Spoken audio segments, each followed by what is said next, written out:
overarching strategy that has already been carefully crafted for every sector. For a matter of fact, we have already designed regional development and economic transformation plan for every single region of our country. We have a detailed infrastructure plan, a plan that deals with upliftment, wealth creation. All of this are specifically addressed in a holistic way. So this document that we are sharing today is merely highlighting elements, key elements of that plan. And I want to say that no plan is good without a good team. And I want to acknowledge that everything we have achieved and what we are planning to achieve is because not only of a carefully articulated vision and plan, but because we have a team that is committed with experience and with the tools to get the job done. Because that is what is important, getting the job done. I also want to say to you today that these policies and programs are carefully put together in the context of the international environment that we're operating in. And as a country, we have to be mindful of the volatility that exists in the international environment. The impact and implication of ongoing conflicts, the impact and implication of changes in logistics route and circumstances surrounding the shipping sector, changes in international trade arrangements, changes in international market. These are important international policy and policy environment that the plan must relate to. So there are external factors that are critical to the internal functioning of our economy. So I want you to understand that these plans are carefully designed in the context of the current international environment and with a deliberate understanding as to where future challenges will be, what those challenges will be, and how we mitigate against those challenges. That is why you will see that a number of the things that we are doing is at a minimum level and subject to upward movement based on the performance of the economy, because there are some indicators that we have already plugged in the matrix that can change the situation. And we must understand we're not living on an island by ourselves. We're in a national environment, and I want us to understand this context. Outside of that, I want you to know that this plan is not an election plan. This plan has been deliberately crafted over the last 5 years. We had the foundational plan that we started to implement, and over the last 5 years, we have been listening, very important, going to the community and listening. So our partners in this plan are you, the people of Guyana. You are the front center of this plan. You are the partners in this plan. So it came from a deliberate strategy of listening, communicating with different groups, understanding through consultation what are the issues, and it brings together the totality of what we want to achieve as a country and as a people. So every aspect of this plan is based on maintaining macroeconomic stability, because the survival of our economy, the survival of our businesses, and ensuring that our future is a viable one depends heavily on the macroeconomic stability. So we have looked at many variables and indicators from the macroeconomic perspective. Looking, for example, at monetary policies that would promote economic growth and create financial stability, monetary policies that would enhance our competitiveness, stabilize prices and output. Just giving you an example of how the plan was crafted in keeping with our macroeconomic fundamentals. But in this plan, we have evolved it to the household level, to the level of the family, to the level of the community, because we want all of the society to understand their role and involvement and how their lives will be impacted upon in the next 5 years. This is crucial. And to do that, it's not only about this formal laying out here. It's about the work in the coming weeks ahead of us and months ahead of us to have this massive education program that will deal with financial inclusiveness, that will deal with issues of empowerment. How do we create more opportunities for small businesses? So that you will hear a lot of that. How do we ensure that we pursue measures in which we will have exchange rate stability to support growth and welfare? These are the things that are important and foundational in the plan that we're talking to you about here today. I want to make it clear, this is not a wish list. This is not a wish list. It is not empty rhetoric. This is a declaration of intent. It is a blueprint for development, and importantly, it is a pact with the people. This is not about sound bites and one-liner. This is about actionable, achievable policies and programs, all aimed at uplifting the lives of every single Guyanese.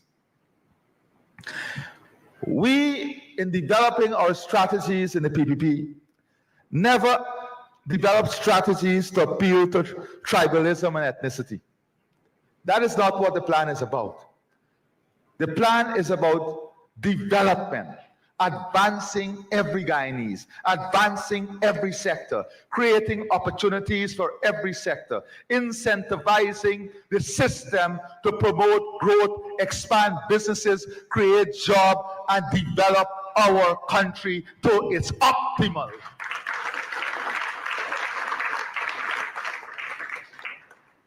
I want to say that we speak in this plan to a vision.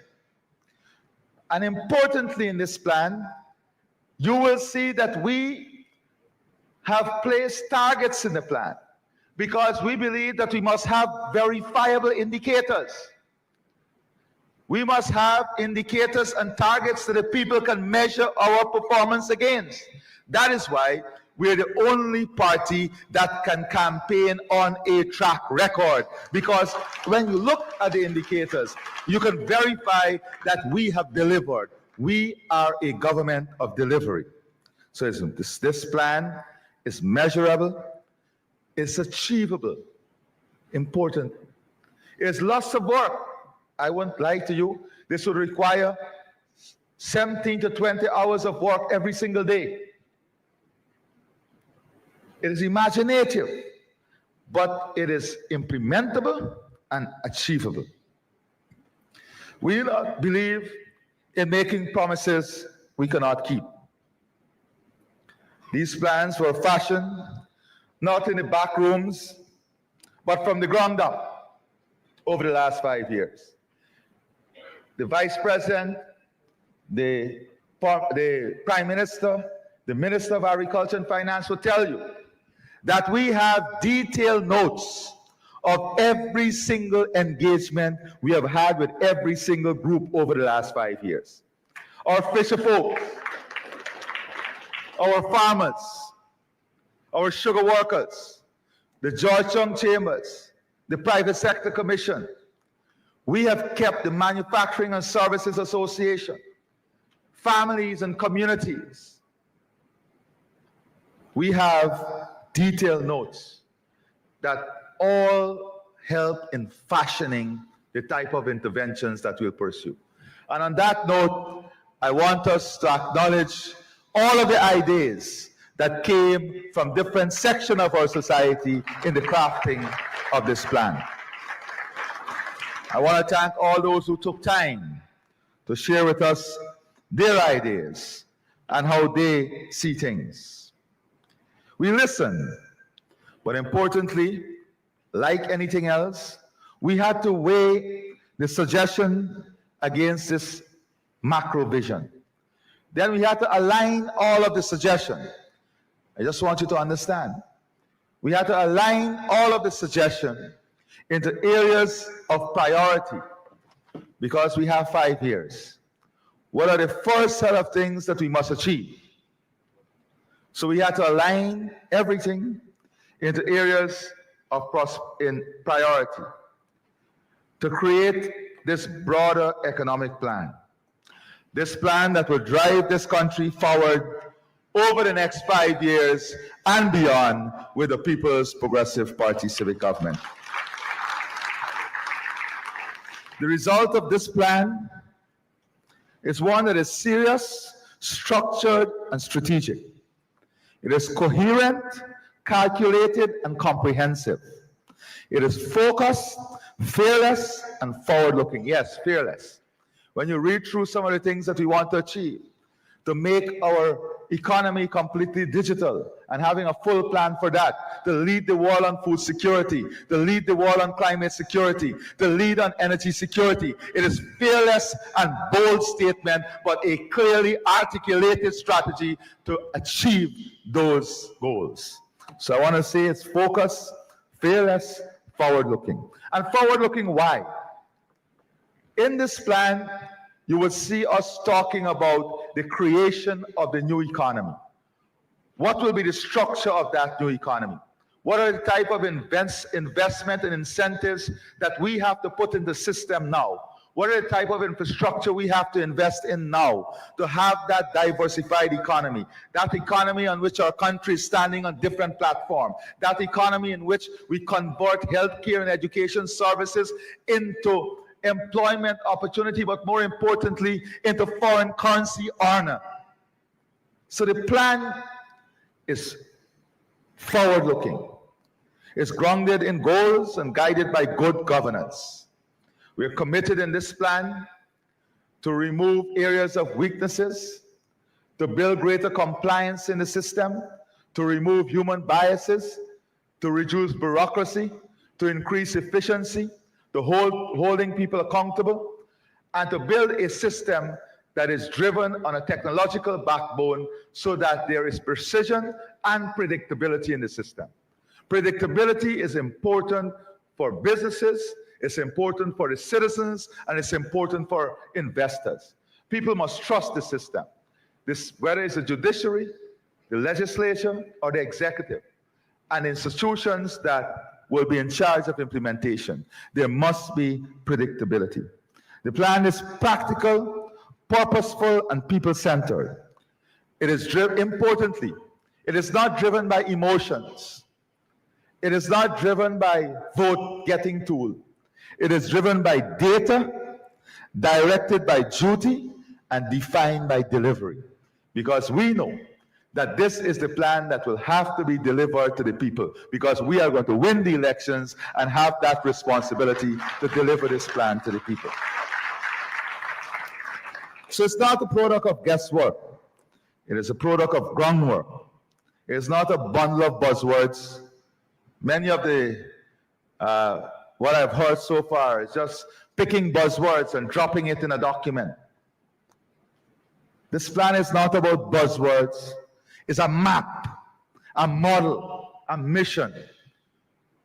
When you read this strategy, you will see that it speaks to the creation of a development model that is supported by base document, including the LCDS 2030, because we had launched that program when we came into government as the overarching development model for Guyana. So it is supported by existing work. Now, It is bold, as I said, and ambitious, balanced in approach. It is bankable in substance, rooted in reality, and responsive to the people. It is ready for tomorrow. Now let me say something about a few of the key areas. Someone texted me a few days ago. They were listening to one of the rallies, and they said they feel as if Guyana is going through its new industrial revolution. Now, because the plans speak to the industrial transformation of our country, but that industrial transformation is critically linked to the infrastructure transformation, which is linked to the development of our human capital for the type of industries that we want to create. It is linked to the technical training that we'll give to that human capital. It is linked to the infrastructure that will integrate our regions and opportunity.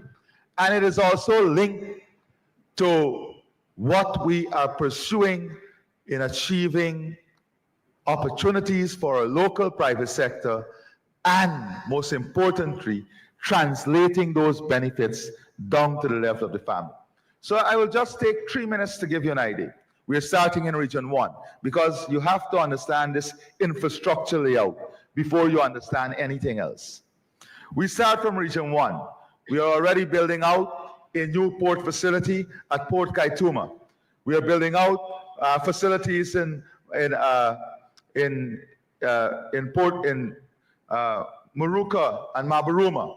We are giving them marine transportation, investing in marine transportation for our farmers so we can reduce their costs of transport to take their products to the market. We are building out cold storage facility there. We are putting a new ferry already.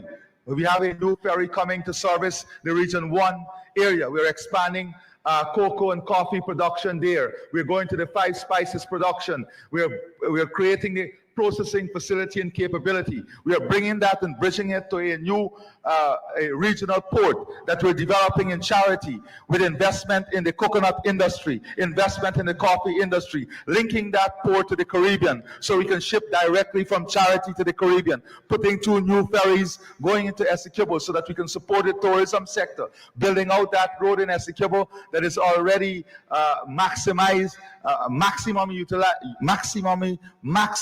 utilized into a 4-lane road, coming over to Region 3, building a new port at Porica, the Del Conte Road that will go to Macaura, linking back to Schoonard, the new highway to Schoonard, going all the way to Wales, connecting to Sand Hills connecting to Temeri, going all the way to Bartica, going back, joining through Linden, going all the way to Brazil. This is the connectivity, this is the infrastructure that we are building.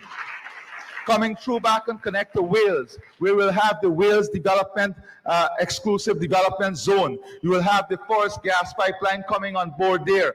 You will have the NGL facility. You will have 2 power plants, 600 megawatts of power. You will have the Forest Small Data Center there. You will have the agro-processing. You will have the fertilizer plant to support farmers so they can reduce the cost of fertilizer, reduce the cost of production, increase productivity, and expand market. So everything is linked. I'm not done as yet. We have the Kurpukari Bridge, the new Damra River Bridge, the movement of the old bridge, looking at Sand Hills to connect region 4, 3, and then going on to Region 7. We then have the Puruni Bridge, the Itabali Bridge, that is key for our miners, key for bridging those regions. We have the Wisma Bridge that will be completed, going on to the new Barbados River Bridge, the Quarantine River Bridge, the 4-lane road that will go all the way from the East Coast now going all the way to Molson Creek. And that is a type of massive infrastructure leading into the second gas development in Region 6 with a deepwater port there. That deepwater port will support an exclusive economic zone that will have, again, more power available. The opportunity now to move to value creation in bauxite. The opportunity that will come on board as a result of this investment with two new large-scale, global-scale mines that are coming on board, an investment in agriculture that all of which will diversify the economy. So that, and that is just touching it. That is just touching it. All of this now would lead, of course, all of this would lead to the opening up of hundreds of thousands of acres of new land. New land for what? You know, it's easy for someone to come and say, we will give you 50,000 house lots. Get it done. Get it done. We have shown that we got it done. In 2015 to 2020, they thought it was easy. They couldn't develop a single new lot on their own. So we already know what the constraints are. The constraints are that on the coast, we are already in the wetlands. So we have to find new areas for development. We have to open new areas for farming, new areas for housing. We have in Berbice, we have the Palmyra development, the Molson Creek development, the new industrial hub that will create a series of opportunities there in Region 6. But then again, all of this, what it will do, the investment in the power infrastructure. Billions of dollars will be spent on creating the new grid, the smart grid, covering all of the country to increase efficiency in the system, reduce blackout, enhance reliability, and bring down the cost of energy by 50%. Very important.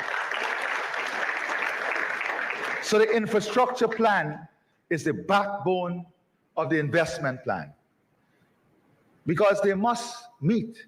The infrastructure and investment must meet. The building out of 40,000 homes. I did the calculations at the Building Expo. I would not go through back that again. For you to understand the trickle-down effect for the rest of the economy. And let me give you an example. I just came from South, and I was telling them, what do we want to create? Already the investments that we are making are taking up the value. But how do we ensure we work with families to optimize that value? The studies have shown that along in the South area, with every $1 million you invest in your property, the multiply effect is close to $2.5 million. So with every $1 million you invest in your property, the value that you can extract out of that property is $2.5 million. That is why we said we're going to help families to extend, rehabilitate, and build their property, making the finances available and helping them to build and own those property. So they then can leverage those property. They can then leverage those property to optimize the financial capacity and capability of the asset they hold. But what will they do with it? That is why we talk about a co-investment opportunity, not empty words, not empty promises, a carefully calculated plan. So they can leverage the capital out of their asset. The government creates safe investment vehicles through which now they can invest that capital in, co-invest with the government. The government investment reduces the risk, so make lending easier, reduce the cost of lending, and then make projects viable and create investment earning opportunity for the people of our country, ordinary families, to be able to be part of this transformation that will take place. So this infrastructure transformation is also linked to the expansion of our social services, to creating this world-class education and health service. And what is this world-class health and education service we're talking about? You already see we're building 12 new hospitals. We have level 5 hospitals, that's the highest level. We have 3 teaching hospitals that will be part of this investment. We have the teaching hospital in Region 2, the teaching hospital in Region 6, and the teaching hospital in Region 9. What does that mean? That now means that children in those regions can become medical doctors right in those regions, because the hospital, the labs, and the teaching institution will support them earning those degrees right there. Reducing the cost of education, making it more accessible, bringing equity in the system, opening up those opportunities. Same thing for Region 10. So that our children, our young people can optimize the benefit that they can derive out of these investments. And that is what is key. So outside of these 12 hospitals, we're talking about the building out of an ecosystem to support world-class healthcare, including rehab centers, more support for people living with dialysis, the building out of community labs for primary healthcare, not only the vouchers, to make labs accessible in your community so we can get more baseline data so that we can do more preventative medicine. Keeping you outside of the hospital is the most effective way of building a strong healthcare system. Investing in public health, investing in education for healthcare from the school level. That is why you started this program of testing our children so that we can have baseline data and we can develop a health strategy that would avoid them from things that we are seeing through this, the data that is being analyzed now. So the health system is responsive to the practical situations on the ground. So you're talking about an oncology center, better treatment for persons with cancer,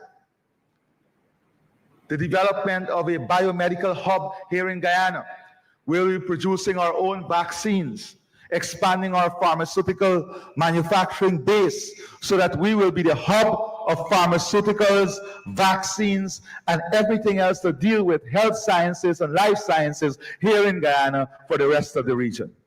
Those are the things that we are doing. Continuing the incentivizing of the private sector, helping them to build out their facilities so that we can become an attractive destination for health tourism. So the health sector is not only about health delivery, it's about the building out of a health ecosystem that will generate high quality jobs, that will position Guyana as a health leader in this region, that will position Guyana as a manufacturer of important health supplies for the region. And those are the opportunities that will come. The region import all of its saline. The facility to meet the entire regional demand is $50 million US. And you capture the entire regional market. These are the opportunities we are examining. These are the things that we are targeting to create this strong, diversified economy. Diversification is not only about the investment we're making in agriculture, it's about a new economy. And this brings me to the digital society. What is it we want to achieve in this digital society? We cannot compete in this world if we are not digitally ready. We have to be able to deploy AI and digital tools at scale. By the way, today I became the first Guyanese to own my digital ID card. So that program is now delivering the digital ID card. The system is fast, efficient, and seamless. But what that digital ID card will do, that digital ID card would put everyone on one platform. So we remove the bureaucracy and the inefficiency in the system. You go to Lands and Survey, they don't have to send you back to GRA, send you back to GRO, send you back to another agency. You go to one officer, everything is integrated in the system, so they have all your information there, reducing time, reducing costs, reducing bureaucracy, improving efficiency, and building more transparency in the system. That is what the digital platform allows us to do. Digital Guyana is about making Guyana a more comfortable and citizen-friendly place to live, learn, work, invest, and transact business in, and raise a family. They have digital government, My Government platform, that will tell you everything about government services, that will help you, an AI tool that will help guide you on how to fill out forms, how to go about getting government services. A platform, AskGov, you can ask anything about government. It will give you all the information, but in a reliable and trusted framework. So researchers, investors, you don't have to wait now to go invest or go to any other agency. These tools will be there 24/7. Integrated GIS system, a smart tech for safer communities, the Safe Country program, integrating the Safe Country program on all platforms. So we build safety in everything we do. Then sovereign AI. This is not a big issue for the world. How do you defend your sovereign space? The sovereignty of data is a big issue. That is why we are building our own sovereign AI space, talking about the sovereign cloud, data, generative AI, digital industry and innovation, digital talent, AI data center, national connectivity. We are going to connect this country in an unbelievable way. And what is going to happen? Not only telehealth, but the ordinary family living in Region 9 or Region 1 can have their costs of transacting business reduced substantially. You don't need to come to Georgetown anymore to pay any bills or transfer any money. With a national payment platform and the digital infrastructure that we're building, they can be in their bed in Region 9 and conduct those businesses that would cost them $100,000 sometime to conduct. They can place their orders from anywhere, the miners. They can, on the digital platform, they can buy their parts for the machine and have the parts sent in to them. They don't have to drive in, get the part, lose productive time, then drive in back with the part. The digital platform and the digital Guyana is about reducing the cost of doing business, putting more money back in people's pocket, creating savings, and opening up enormous opportunities for everyone in the society. It's building equity in the system. A modern agricultural sector. We don't want our farmers to continue doing what they're doing in the back-breaking way. We want to give our farmers the best available extension services, the best technical services, the best technology, supporting fertilizer, supporting D&I, converting sections of their land into high-yielding, high-quality products so that they can have income diversification, so that they can have more money in their pocket, reduction in the cost of production, and higher yields. That is what we're supporting for our farmers. Building out an infrastructure, the farm-to-market access roads, supporting our fisher folk, helping them with cage farming, expanding the swamp shrimp project, expanding the prawns production project that is now turning over more than $2 billion annually by the end of this year, investing in livestock. We want to increase the livestock population in our country tenfold in the next 5 years. Tenfold. And you can't do that in a straight line manner.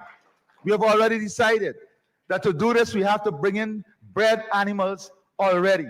We have to bring in bred animals in the country so that we can achieve these things. That is the only way we will be able to build modern abattoirs and processing plants to produce all the meat, package the meat to meet the regional market and regional demand and further afield, because it is integrated. Working with our poultry sector, not only to achieve 100% local chicken and hatching egg and table eggs, but we spend almost $60 million in importing hatching eggs. What we want to do now is to support the poultry industry in building out the hatching egg production capacity right here in Guyana so we can save that foreign currency, create those jobs, and expand the opportunity for our small poultry farmers here in Guyana. That is the type of support we're talking about. Building out agro-processing hub, supporting our farmers with cold storage, extending the shelf life of their product. It's not only about fertilizer and reducing the cost of production with infrastructure, giving them crop insurance, making capital more accessible to them, at low interest rate by co-investment, reducing the risk for the lenders, incentivizing the banking sector to support our farmers, support farming, and support production. We have to build the productive capacity and capability of our country to achieve the goals that we want to achieve. And we have to invest in building that capacity. Ensuring that our country is a major tourism destination. It's not just talking about it. It's investing in the right market, the niche market. It's understanding the build-out that we have to do for the hinterland airstrips, co-investing to build facilities at scale. It's about the building out of the hotels, creating an ecosystem to bring events to Guyana, making Guyana an events-based venue, not only cricket, football, looking at the indoor arena where we can have global events here in Guyana. We have to pursue global events to make the destination even more attractive. We have to know where our market is, the boarding market, the ecotourism market, the nature-based market, and target those niche markets by working with the best worldwide. We've already identified who are the best and the type of work we need to do with them to ensure that Guyana is listed in that marketplace. You have to be listed in that marketplace. These are the things: incentivizing the system, giving the tax breaks that are expanding the tax breaks that already exist, giving concessions on outboard motors, engine, giving incentive for the investment in safety, creating a formula through which there's an incentive for every dollar you spend on marketing from the tourism sector. These are the things that will create the opportunities that we are talking about in this plan. A food and energy secure country. I spoke about food already, but energy security. We will be in a position that we can supply, for a simple term, all the cooking gas that the region requires, and to northern Brazil. It is how we build out the infrastructure, the terminal, the storage facility. How do we build out the transport and logistics system, the marine system, that would enable us now to be that distributor, and ensuring that those opportunities come back to the ordinary man. Building a competitive, technology-driven services sector. Investing, of course, in biodiversity system. All of these things must link the economy community level. Must be linked to training ordinaries,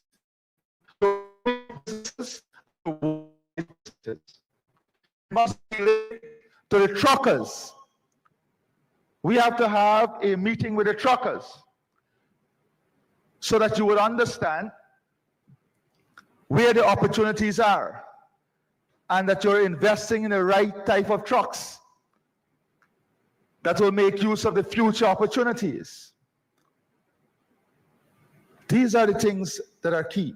How is it we are going to co-invest with the ordinary family so that they can be part of these opportunities? Everything I spoke of here. We have a strategy as to how we're going to involve the Guyanese family, how we're going to involve the local small contractors, the modernization of the tender process, through which we set tiers, and small contractors operating within that tier would operate on a fixed price position, and they would know what their annual demand will be so they don't overinvest.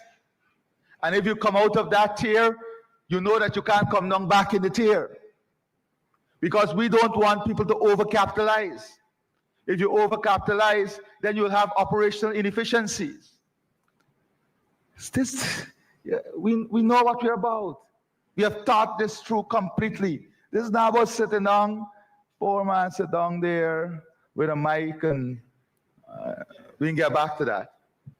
This is about understanding what it takes to build a country, understanding what goes behind policy making. Barra Jagdeo didn't earn Champion of the Earth by lurking around. It was by proactive thinking. It was by the generation of ideas and convincing the world on a model and of a model when no one in the world believed in that model. The tropical forest model. It is Guyana's model. We convinced the world.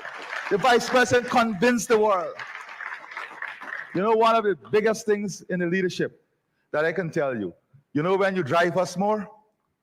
You know when you get us real heated up? When you doubt us. When you doubt us that we can achieve this, we will show you how we'll achieve it. We're energized to achieve it. Right now we are energized. Energized. We can't wait for September 2nd to get going on the implementation of these plans.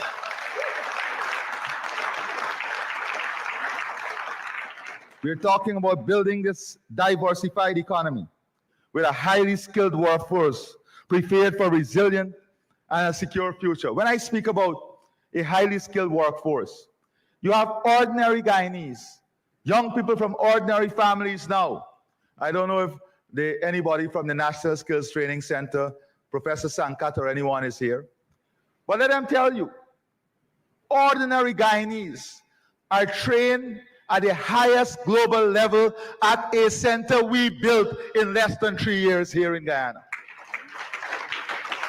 And they can function on any platform. And we have to be forward thinking. Trinidad need to explore in deep waters now. Barbados, if they want to go for gas, they have to go in deep waters. The only country with experience of doing it in deep water now is Guyana. And we have to prepare our young people. We have to prepare our workforce that we must be the one, the first call for those opportunities when they come. It is how we take where we are today and convert it into that competitiveness that will take us the next level and next level and next level. I have a lot to say, and this is just the highlights of the plan. We can come back and speak in detail about every aspect of the plan. The model of development. This model of development is based on lifting all our people out of their present position. Let me explain that. Lifting all of our people out of their present position. If your present position is that you don't own a home, we want to work with you to lift you out of that position and make you own your own home. That is what the plan is about. If you're a farmer and you want to optimize your production, we want to work with you on optimizing that position. We know the resources. We know what is affordable. And you know, we do not promise, we deliver. That is our brand. Delivery. Delivery on every single thing that we talk about. We are builders, not blamers. Important. We are builders, not blamers. We are planners, not pretenders. Not pretenders. We are planners. We are doers, not dreamers. We don't just campaign, we govern. Every sector is addressed in this plan. Energy, housing, making housing affordable, more incentive on home ownership, incentivizing even greater home ownership, greater subsidy, tourism, infrastructure, sports, building a world-class sports infrastructure, recreational facility. Every single community must have a good sporting facility so we can develop our talent. Because sports is also an important platform of the economic diversification. Creating safe spaces, recreational spaces for our family, for every family. The pillars of this plan is people first, growth with purpose, private sector partnership. Partnership is key. We want our private sector to get rich. We want our private sector to get more opportunity. But we want our private sector, when they grow, get richer, and get opportunity, to pass those opportunities down to the families also. We want a business model that works for every segment of the population. We want companies that when they make greater profit, more of that profit must go back to dividends to their shareholders. That is how the system must work. That is how prosperity must work. Prosperity must be able to ignite the growth and development of every segment of the population matrix. Equality. This plan is based on equality for all. Equality between the hinterland and the coastland, between towns and villages. Our investment must and will be done in an equitable way to grow value, grow wealth, grow opportunity, and create jobs across the board. That is important.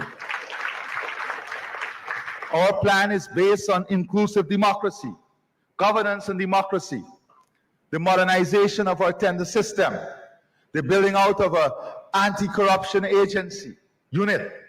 All of these things are key aspects of building that stronger governance mechanism. More inclusiveness of the population in decision making. Expanding what we are already doing. It's based on environmental stewardship, community enhancement, national sovereignty and security, fundamental. We have the track record. We have the global touch, the international recognition, the international partnership, and international respect to keep Guyana safe. We are the only group, the only party that can boast of this. What is the AP and UFC going to do? And AFC going to go tell the international community? We tried to rig the 2020 elections, but we want you to help defend the country.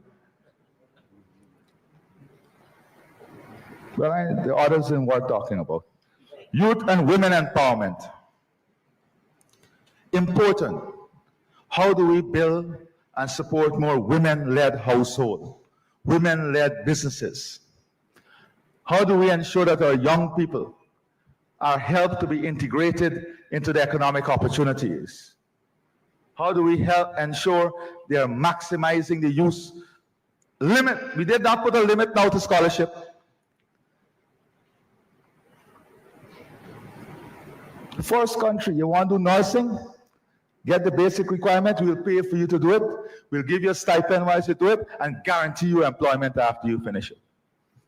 And the rate at which our salaries are growing. When you look at the rate at which our salaries are going in the public service and teaching and nursing and for our doctors, and you look at the 5-year projection, and look at what is happening in other places where our human capital went, it is clear that their propensity to save and live a higher quality of life will be here in the immediate future. So they will be returning back home. There will be greater competition in the system. When there is competition in the system, there is greater efficiency. There is greater respect for your job. So our salaries are going to grow and create competition. The protection for the vulnerable, special schemes and incentive to support our elderly, the poor, persons living with disability, night and daycare centers, support for at-risk families, specific development program for our Amerindians, the indigenous communities, the hinterland communities, to support economic expansion, to support technology deployment, to support livelihood improvement, to give them equitable access to social services. These are the investment. Empowering the poor and putting more money in people's hands. That is what we want, to put more money in people's hands. So by 2030, we anticipate oil production to skyrocket to 1.7 million barrels per day. 1.7 million barrels per day. We'll have 2 large mines operating. We already said we're not only thinking about 2030, we have to optimize the opportunity for our oil and gas sector so we can extend the life of the sector.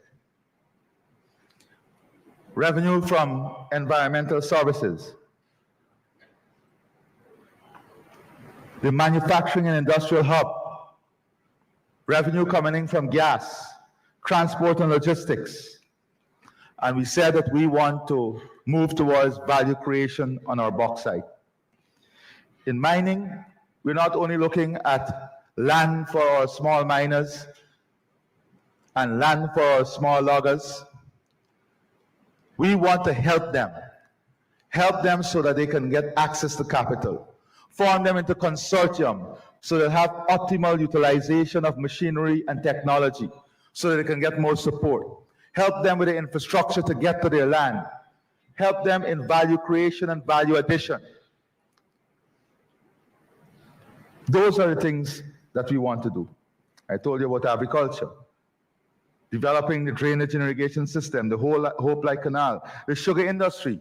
We'll continue to support the sugar industry because we know with the plan that we have, it is going to be viable and it is too integrated in our economy for us to abandon it. Initiative that will boost exports.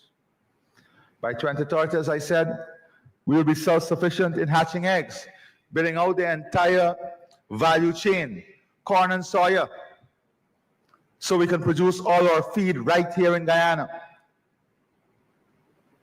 We are now producing animal feed. That market alone is tens of millions of US dollars. Creating and investing in new growth poles and growth hubs to support our small businesses and small enterprises. The municipal airports in Lethem, in Berbice, Terminal 2 at the 𝐇𝐀𝐏𝐏𝐄𝐍𝐈 International Airport. All of these are investments that will come by 2030 to open up new opportunities, to create wealth in our country. Over the next 5 years, we'll construct a world-class life science park, which will have biobank storage, transnational medical research unit. In the area of creative arts, we'll build a new museum, invest, as I said, in the arena, the art gallery, support our artists, support our creative industry. Major support will come to our creative industry because our creative industry is an important part of the economy we want to build out. Support our religious community, the churches, the temples, bringing them into this development pack so that they will help us on the social side, because strong societies also require us to deal with social issues, and everybody must be integrated in dealing with social issues. Our education plans include, but are not restricted to, maintaining free education at all levels. We already spoke about the $200,000 support for our children, the $200,000 support for our children. This is outside of the newborn grant. We talk about expansion of emergency medicine. We talk about support for our housing sector. We talk about treated water for every citizen on the coast. And you don't have to worry. None of our plans factor in any increase in taxes, increase in fees, increase in license fees. None of it factor in any increase in water rate, any increase in any rate. You can go to bed knowing the next 5 years, none of that will happen under a People's Progressive Party city government. You can go to bed knowing that none of the benefits that we have given will be withdrawn. Because our benefits are not about elections. It's about development. It was a vision. It's about advancing progress. Now, we'll honor our pledge to reduce taxes, old age pension, minimum of $60,000 per month, plus the transportation grant. You've already said that persons living with disability on the public assistance program, when we came in 2015, hardly had anyone on the program. We placed close to 20,000 persons on that program. Permanently there now, and they will get $40,000 per month in support. These are tens of billions of dollars that we are transferring directly to the pockets of the most vulnerable, directly to the pockets of family, to improve disposable income. These are the things that your government are pursuing. Building a strong, inclusive society, a society and a country that we'll be proud of, a country that will be built on the platform of unity, love, togetherness, where we look out for each other, where we lift up each other. That is the country we want. That is the country we are pursuing. That is our aspiration. These plans are a call to action. To our supporters, stay strong, stay proud, stay involved. To the undecided, study our plan, compare it, question it, test it, and you will find no gimmicks here. You will find vision, veracity, and the ability to make that decision to come off of the fence and to support the People's Progressive Party Civic.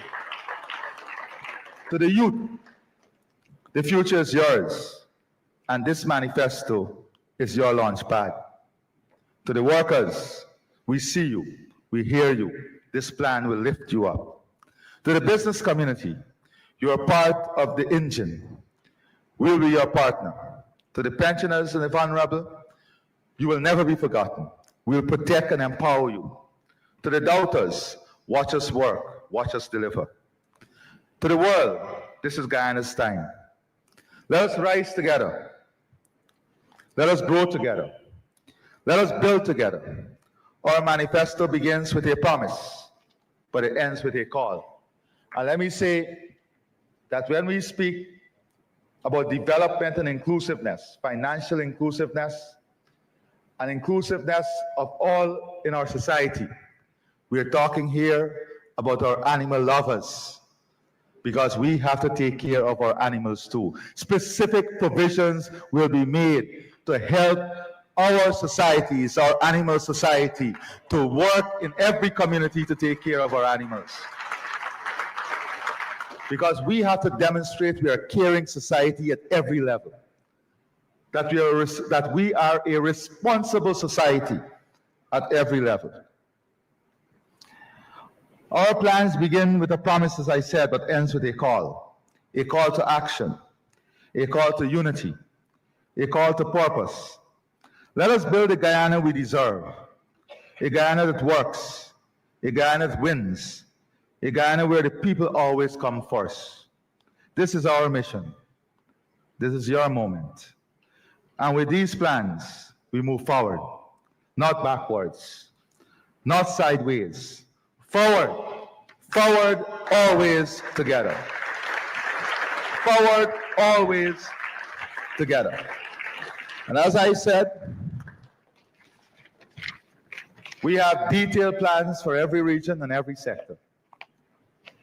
And from September the 2nd, we'll be back in every region outlining those plans to you. May God bless you, bless our country, and take us forward together. Thank you.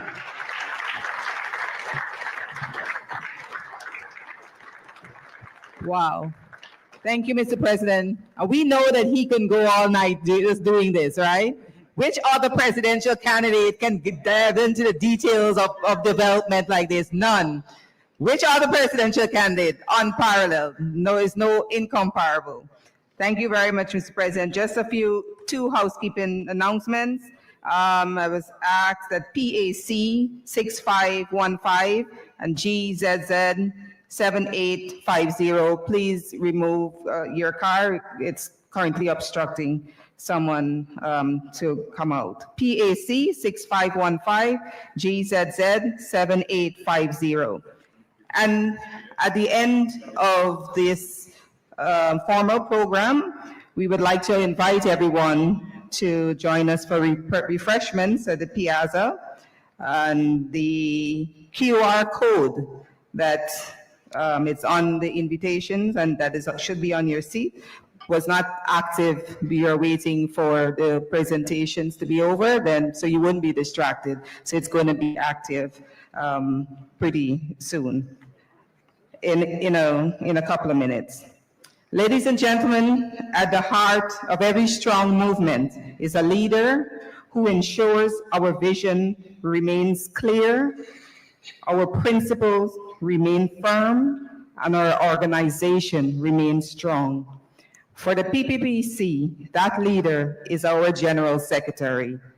He has been a steady hand, and his vision and commitment to building a united and prosperous Guyana has been central in shaping our plans and policies that we are launching today. It is my great honor to invite to the pillar a man who continues to inspire and lead us with conviction and courage, our General Secretary, Dr. Bharat Jagdev. Thank you very much. Mr. President, colleagues at the head table,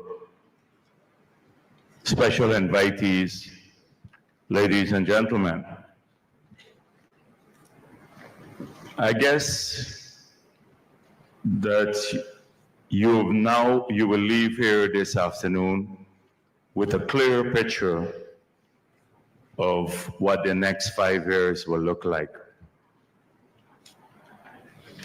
And for those who we may disappoint, if you came here expecting our president to read a text of what's in the manifesto, we are not here to test anyone's reading capacity like some parties have had to do. He was here to make a formal presentation of our plans for the future.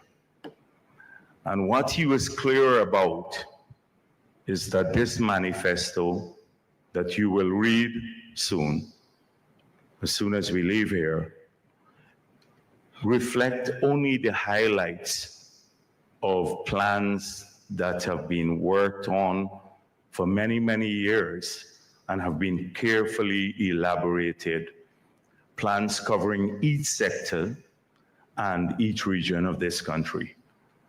And so each of those plans would be even larger than the manifesto we're presenting here today. So he just, in a nutshell, pointed out the infrastructural plan. If we had to elaborate that in a manifesto, that will take up 50 pages. And so the manifesto here is just a highlight of some of the things we are doing. But unlike other parties, anyone in Guyana or anywhere in the world, you can go on ChatGPT and type in, produce a manifesto for me. And it will come up with a manifesto because it would scour manifestos around the world and would give you something that seems very erudite, very learned, and may seem even coherent. But to craft a plan for the country, you have to situate it in the realities of that particular country and the challenges that the country will face. And our president did that this afternoon.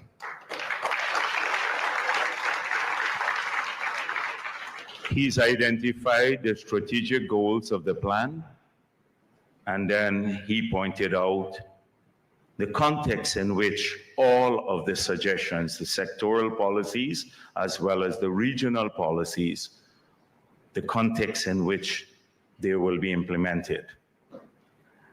And now, often people don't talk about risk to plans.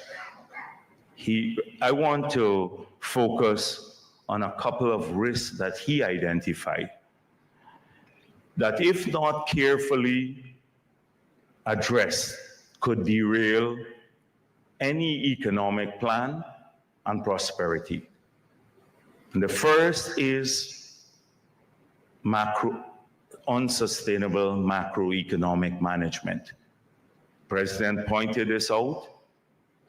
You recall the period in the past before we got into office as PPP.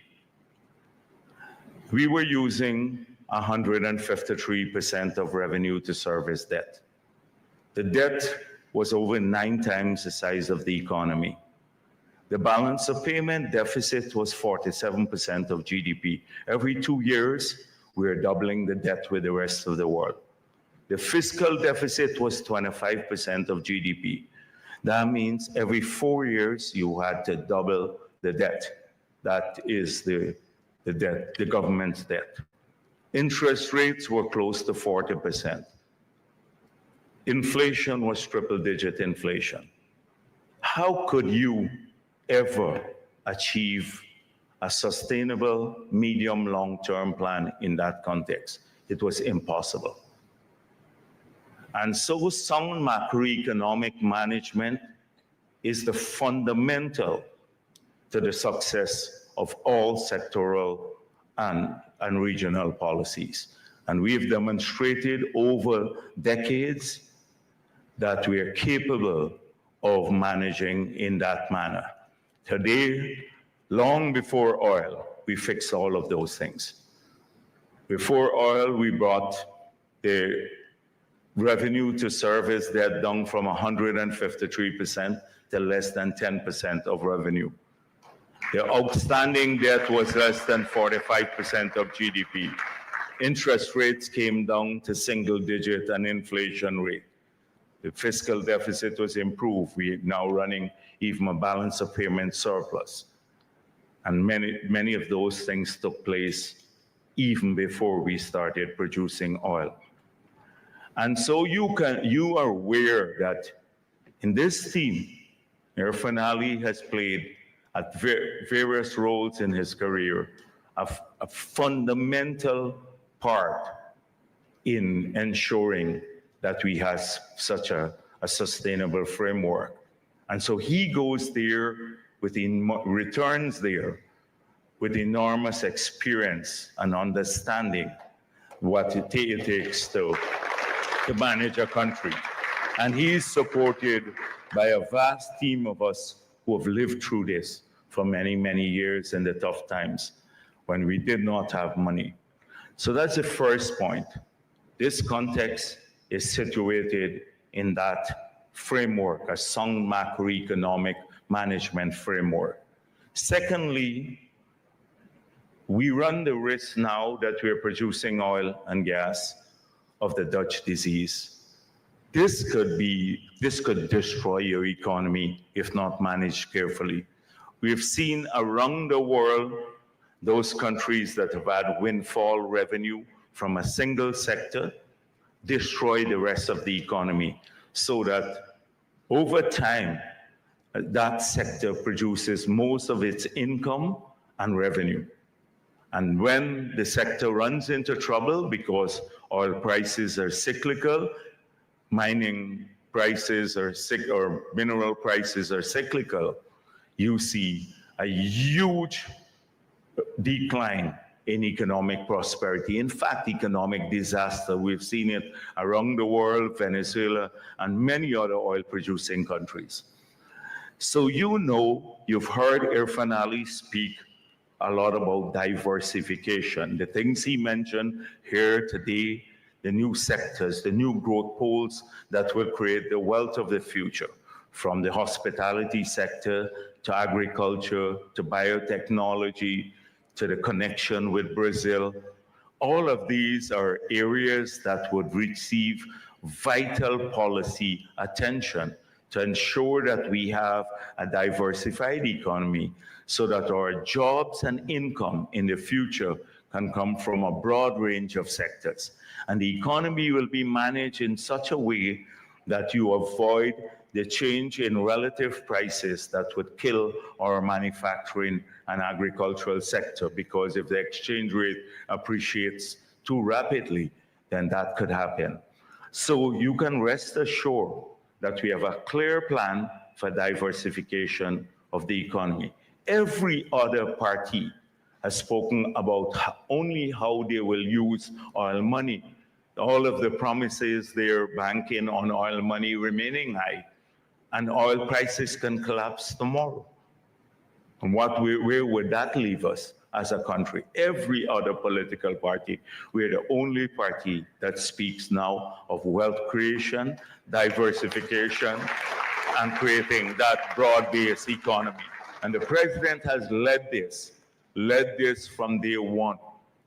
He mentioned some of the industries that can create that wealth, from aquaculture to livestock, expansion of livestock, to the plantation type agriculture in soybean and all of that, and corn.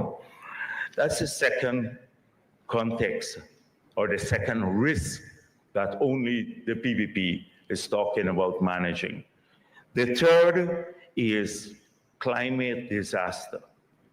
We are in this country very vulnerable to the changes in climate and weather-related or intensified and changed weather-related activities.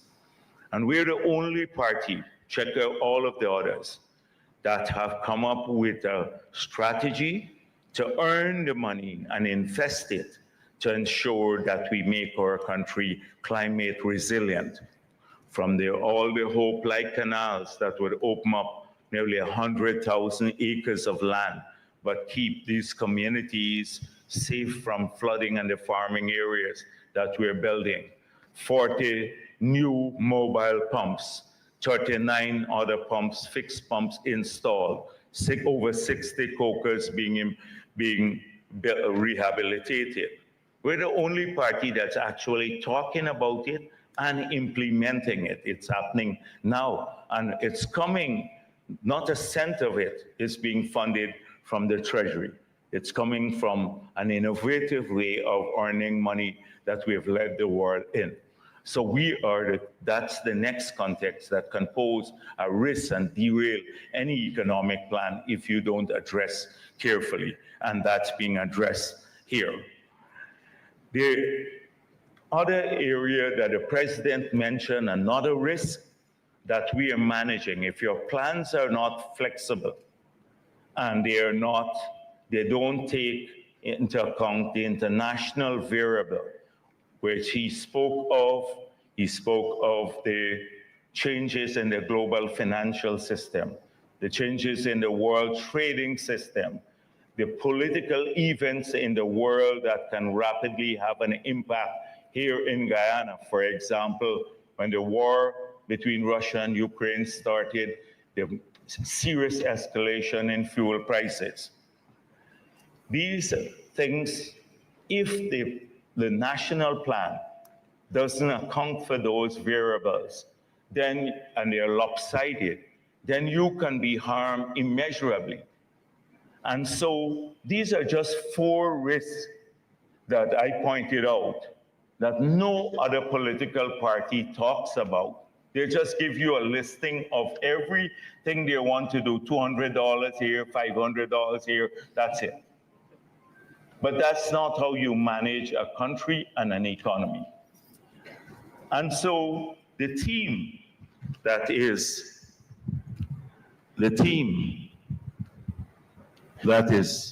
capable of managing this too. Okay, just leave the living. May have to do technical assistance on this in the manifesto. Yeah, thanks. I'm just trying to stay awake. Yeah, stay awake. I've been pumping up with coffee. So where was I? Fun? The team. Team that is doing. Oh, the team, yes. So you need also capable people to do this. And this is not blowing our trumpet or the trumpet of President Ali or Mark Phillips, but really all of the other candidates combined can't even touch the toes of these 2 gentlemen that we have on the table.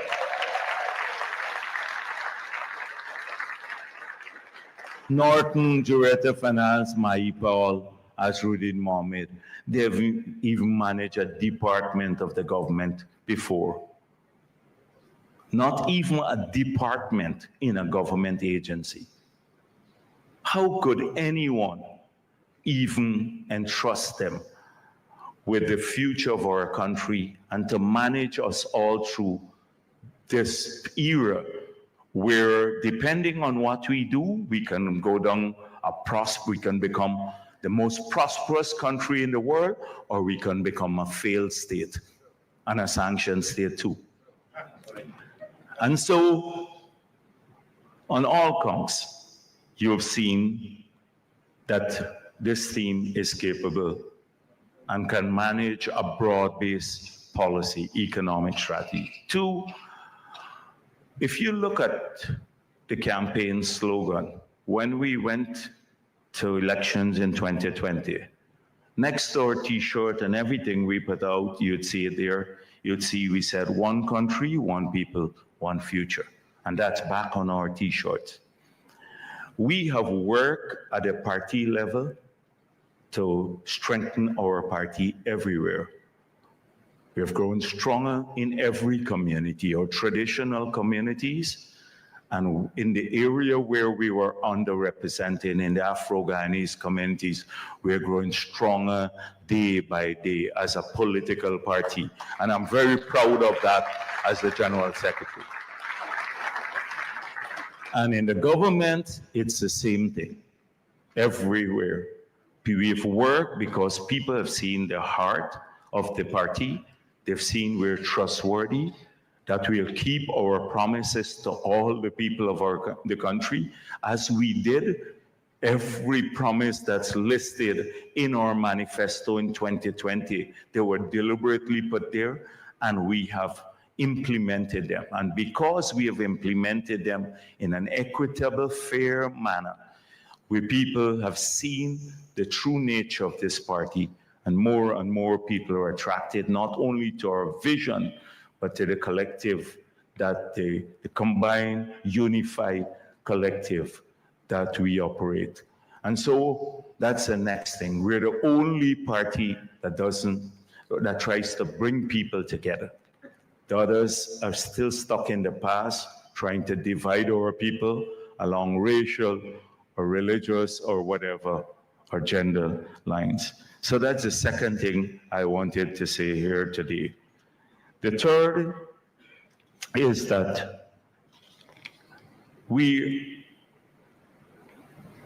I don't want us, as I said before, every one of you will read the manifesto and you will read the plan.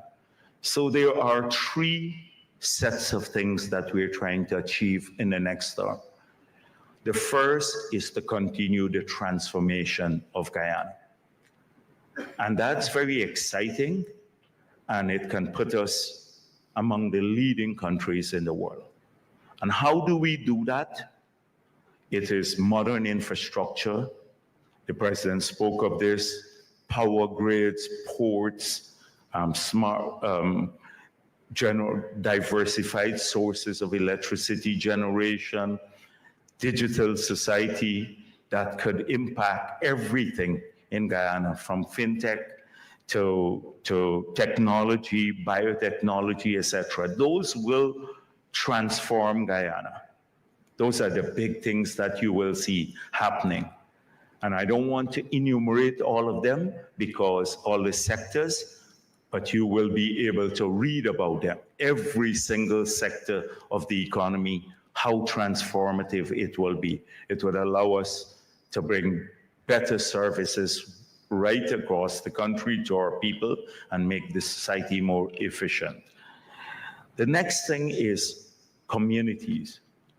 So country transforming the country, what do we want to see in our communities in which all of our people live? They want cleaner, safer communities, and large-scale investments now that we have done the heavy lifting in the first term to return our country to viability, remove the tax burden from people, just started generating more jobs, starting to lay the foundation for that prosperous society, now we turn to the communities. And so every one of you would see a phenomenal change in the areas you live, whether it's in the towns, across Guyana, or the villages, or in the city. You see cleaner, safer communities. That's why security cameras, concrete drains, picking up the garbage, making sure we have good recreational areas in the evening, the lights in the night our children can play. Last night they turned on the light in Siparuta on the playground, and this same evening they turned on the light. There was a football match with young people out in Siparuta playing. This is right up in the village, and this is going to happen everywhere. We want our communities to change. And then at the individual level, we want everyone to prosper. So those who are businessmen, they must prosper. They must get wealthier. The farmers must get wealthier, the miners, everyone.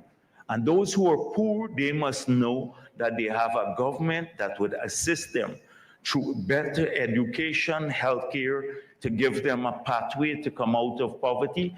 But in the short term, they will get more money directly from the government through higher wages, through the things that the president announced, like more public assistance. Children now will get $200,000 per year. A man texted me on the stage as soon as President Ali mentioned it in Letem, and he said, I'm going to get $800,000 per year. And I said to him, it's not your money, it's the children's money, it's for them. You know? Yeah, he's going to get 800,000.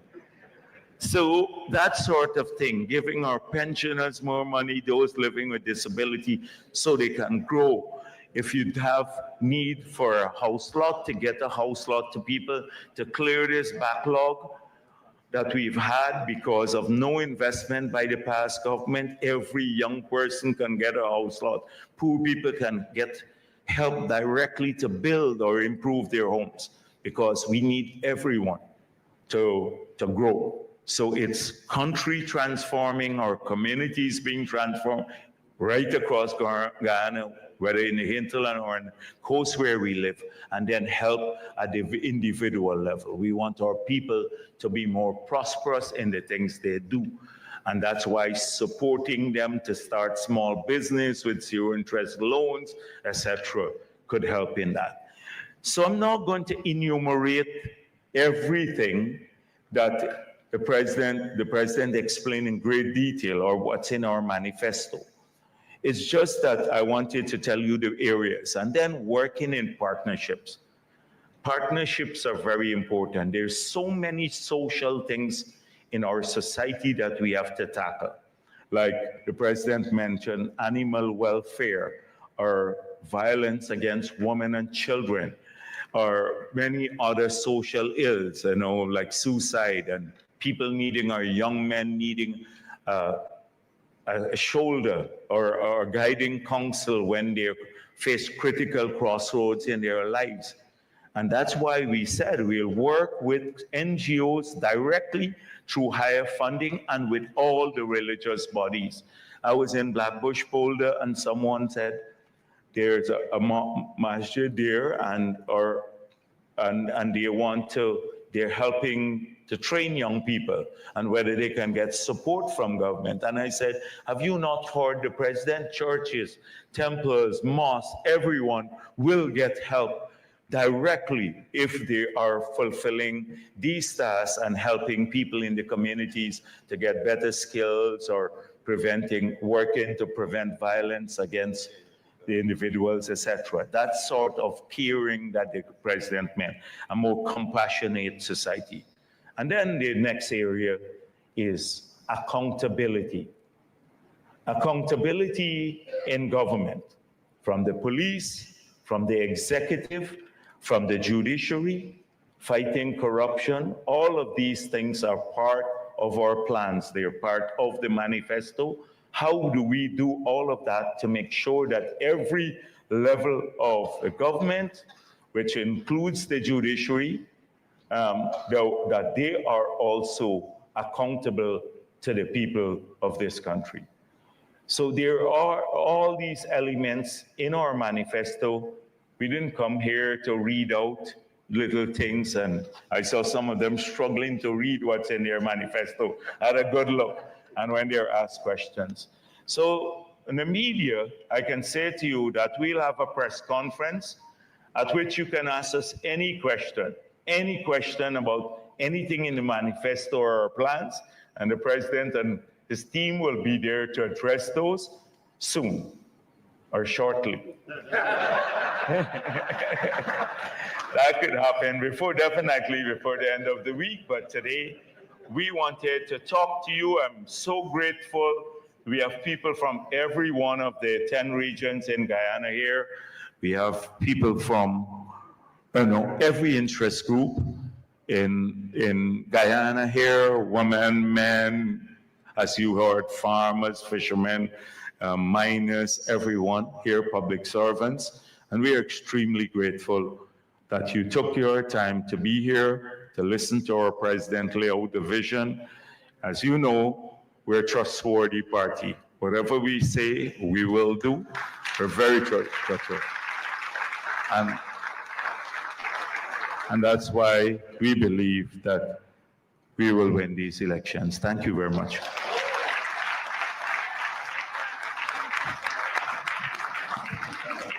Thank you very much. Ladies and gentlemen, we have come to the end of our formal program. Let me remind you again, refreshments are available right outside on the piazza, right on the pavement as you come out of the building, you turn left and it will be right there. So please come and enjoy, mingle, network, and thank you once again for taking your time out to be here. Thank you very much.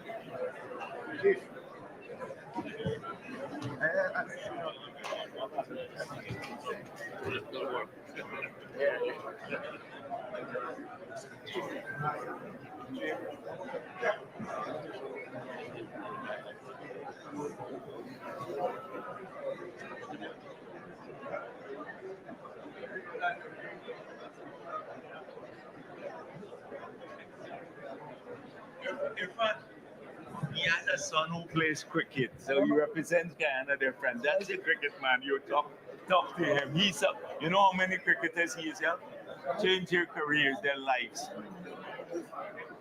You remember the party too, right? Make sure you talk to him just now, right? He is just what's going on? For Boris? Silas? You know me? And we have a different guy. I was a president. Did not father type Silas. Racer.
in the hinterland, you can see road construction. You see new schools, new hospitals, new and recently renovated medical centers that have the latest technology.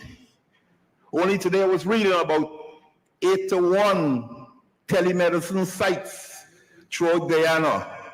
Way down south, deep south at Macroeconomic, the health worker can look at a patient and transmit that information to Georgetown or to somewhere overseas if the specialist is overseas, and get real-time consultation for dealing with that patient at the remotest village in Guyana, Macroeconomic or Buns. Just imagine, that is what we did in 5 years. And I said 5 short years because we had 2 years of COVID to deal with.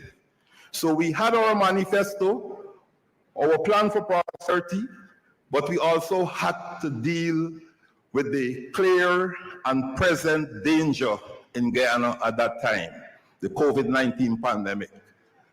I remember working with His Excellency, with the Vice President, the Minister of Health, and work with all the ministers and all the private and public sector agency in a whole of government approach to bring relief to the people and to curtail the spread and deaths from COVID. We did wonderful. We did well. And that is now recorded and used as an example of dealing with a pandemic in a small developing country. However, ladies and gentlemen, I don't want to stay too long at the podium. We, as a government, has remained grounded, a people-centered government, a government that was with the people when we were in opposition, and we remain connected with the people after we were elected to office. It's not a case of you elected us and we retreated to our condemned offices. We remain connected with the people. Speak to the fisher folks. Whenever there's a problem, who do you see? Visiting the fisher folks and making decisions on the ground. No other than President Dr. Mohamed Ifan. Whenever there's a problem with the rice farmers, we don't tell them that rice is private business. We don't ignore them and cause them to drive to the House of Assembly with their rice and dump it on the road. We have emergency meetings and we craft solutions and implement those solutions for our rice farmers.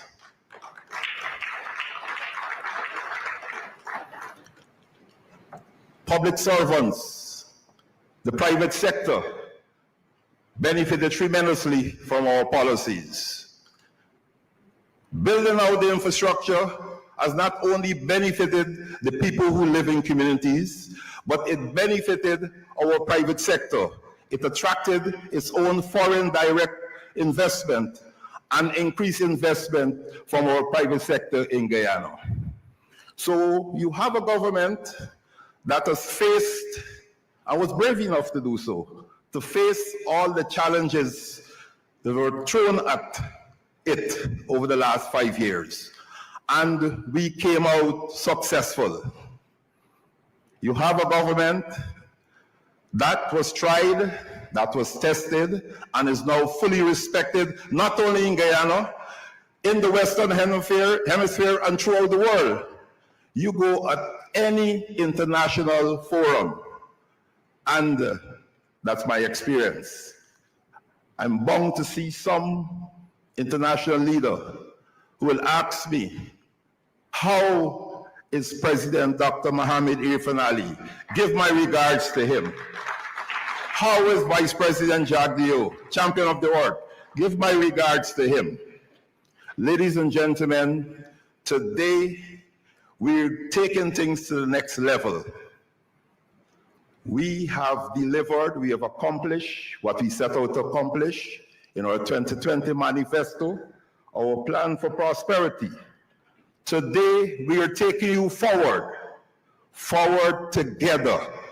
important. We're moving forward and we are moving together for a better Guyana. That is the Manifesto 2025.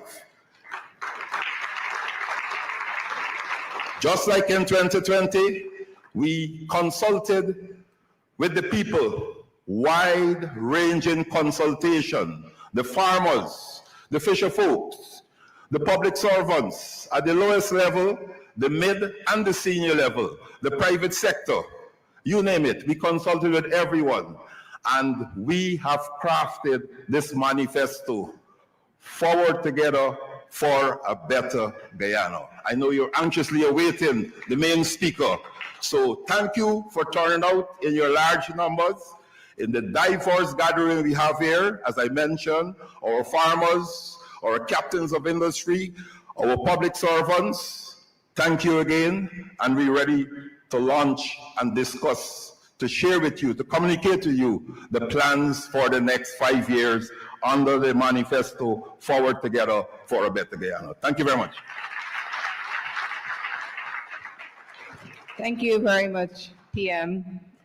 And indeed, we are doing this together. Ladies and gentlemen, if you recognize the somberness of this occasion, it's because as a People Progressive Party Civic, we take our promises, we take our commitments seriously, and we consider that this formal launch is indeed a time we're representing to our citizens what our obligations are to all of you, all of us.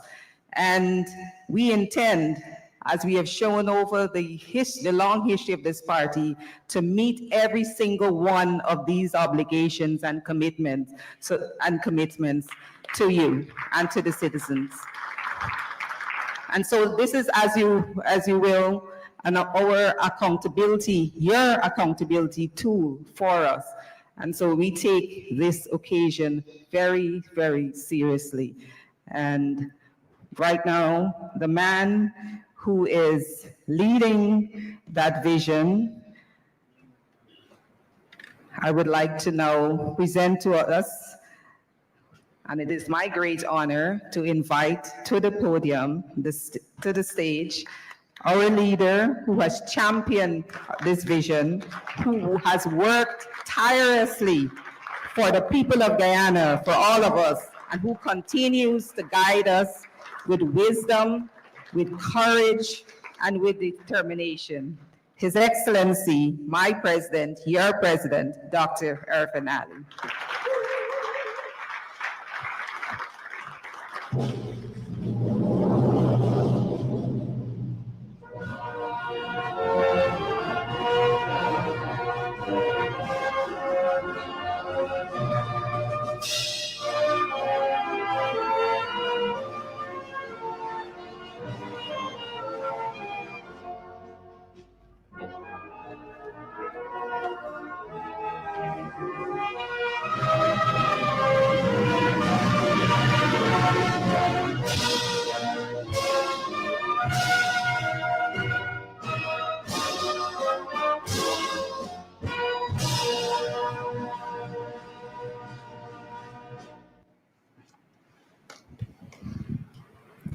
Thank you very much.